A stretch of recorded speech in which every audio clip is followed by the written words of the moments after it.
beer tubers! Tonight I'm going to be having a double IPA by Uinta Brewing Company, which is a brewery out from Utah. And I'm going to be having their double IPA called the Detour Double India Pale Ale. It lies at 9.5% ABV, so that's a good amount. It says right here that it was bottled in April 7th, so it's been like about 2-3 months now. So it has a little age to it, but should be fine. I don't get too much of their beers around here in San Francisco, so I'm really looking forward to it. So why don't I go ahead and open it up here? Okay, here we go. Let me give this a pop here.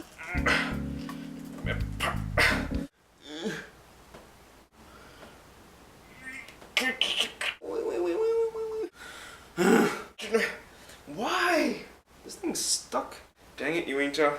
You ain't gonna do that again. Gosh, that thing's seriously stuck on there. What the heck? Okay, let me use this pillowcase here. Gosh, that's seriously stuck on there. Wow.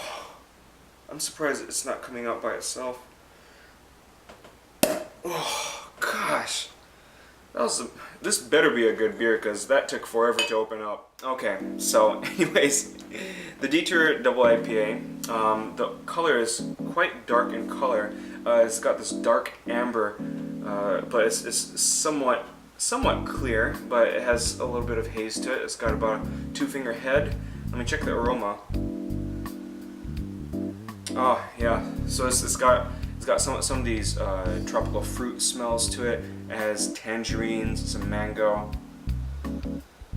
Some of the, I can't identify hops yet, but it's definitely got some of that bittering hops smell to it. Possibly it's Fuggles, possibly it's Magnum. Let me go ahead and give it a taste here. Come bite.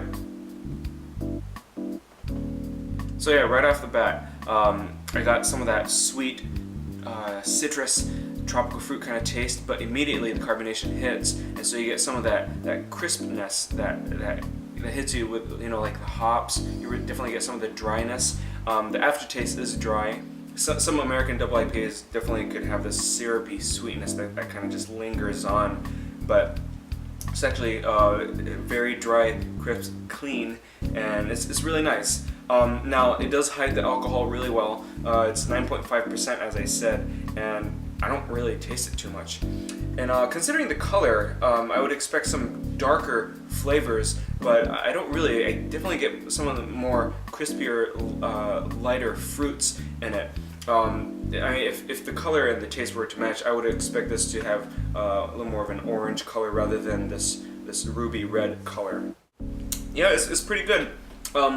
As some of you know, I don't really do ratings too much, but I give it a B+. It's definitely a good double IPA. It's solid, nothing really wrong with it. It's got this really nice dry finish, which is very, very nice. I mean, I prefer it over the lingering syrupy finish. But frankly, the taste isn't anything too unique and different enough for me to bump it up to an A level beer. Because actually, although the level is different, Red Hook's double IPA, I forgot the name of it, I actually reviewed it, but it actually tastes somewhat similar to it, but it's not as dry as this. So, and also just considering the price, this is $8.99 here in San Francisco, California. So I think considering the price, it's a bit up, but maybe because it's imported from them. Now, I did have their barley wine before, and it's actually similar to their barley wine in a way that it's not anything overly sweet, it's not anything bold taste, but it's got a nice balance to it. Their barley wine I thought was just excellent. I also had their black ale too, which was really good. Alcohol super well hidden. But their double IPA is very solid. Nothing's wrong with it. But I definitely give it the rating that I just did. So, anyways, this was the Detour Double IPA by Uinta Brewing Company. I definitely recommend it, especially if you live around the area, and especially if you do get it for less than $8.99. I think it's worth it. I personally would not spend any more than $8.99 for this 750 milliliter. So, with that said, thanks so much for watching. And I guess I'll see you guys in another beer vlog. Come fight. Just saying, but I'm gonna keep this cork because I worked hard to pull this little booger out.